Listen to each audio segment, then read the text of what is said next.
حضرت عمر بن خطاب رضی اللہ تعالیٰ عنہ سے روایت ہے، ایک یہودی نے ان سے کہا، اے امیر المؤمنین، تمہاری کتاب قرآن میں ایک ایسی آیت ہے جسے تم پڑھتے رہتے ہو۔ اگر وہ آیت ہم یہودیوں پر نازل ہوتی تو ہم اس دن کو عید کا دن ٹھہرا لیتے۔ حضرت عمر رضی اللہ تعالیٰ عنہ نے کہا، وہ کون سی آیت ہے؟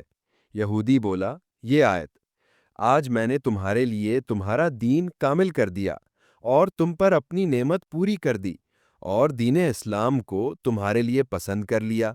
حضرت عمر رضی اللہ تعالیٰ عنہ نے کہا، ہم اس دن اور اس مقام کو جانتے ہیں جس میں یہ آیت نبی صلی اللہ علیہ وسلم پر نازل ہوئی۔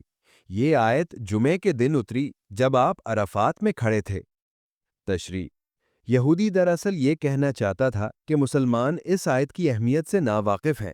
اگر ہم پر یہ آیت نازل ہوتی تو ہم مارے خوشی کے اس کے یوم نزول کو عید کے طور پر مناتے اور ہر سال اس دن خوشی کا اظہار کرتے۔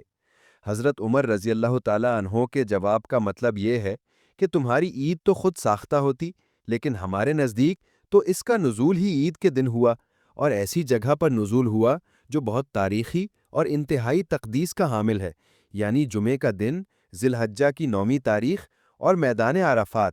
اب فیصلہ کیا جائے کہ کون سی خوشی در حقیقت خوشی کہلانے کا حق رکھتی ہے۔ ایک وہ خوشی ہے جسے خود انسان مقرر کرتا ہے، اور ایک وہ جس کی تعیین اللہ کی طرف سے ہو، جبکہ اصل خوشی تو وہی ہے جو اللہ کی مقرر کردہ ہو۔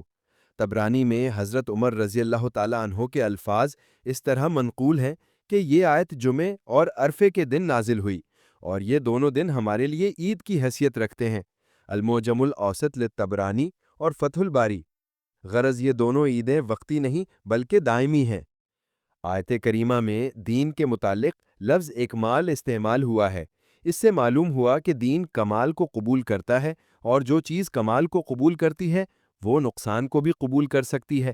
اس سے دین میں کمی بیشی کا اثبات ہوا، یعنی عمل کے اعتبار سے، نہ کہ انسانوں کو دین میں کمی بیشی کا اختیار ہے، جیسے اہل بدعت کا شیوہ ہے، وہ اپنی طرف سے دین میں اضافہ کرتے رہتے ہیں، حالانکہ جس دین کو اللہ نے مکمل کر دیا اس میں اضافے کی گنجائش کس طرح ہو سکتی ہے، یا اس کا مجاز کون ہو سکتا ہے؟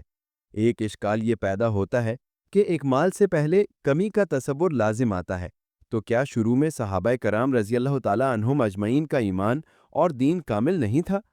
اس کا جواب یہ ہے کہ یہ کمی صرف مومن بھی یعنی امور ایمان کے اعتبار سے ہے، ورنہ جس زمانے میں اسلام کے جتنے احکام نازل شدہ تھے ان کو ماننا ہی کامل ایمان تھا۔ شریعت کے دور اول اور دور کمال کا اعتبار کر کے کسی کے دین کو ناقص نہیں کہا جا سکتا ہے۔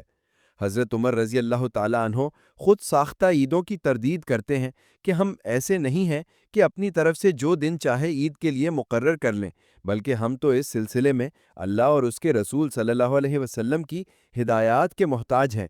ہمارے نزدیک جمعہ تو عید المؤمنین ہے جسے اللہ تعالیٰ نے بطور عید مقرر کیا ہے، نہ کہ ہم نے اپنی طرف سے یوم عید قرار دیا ہے۔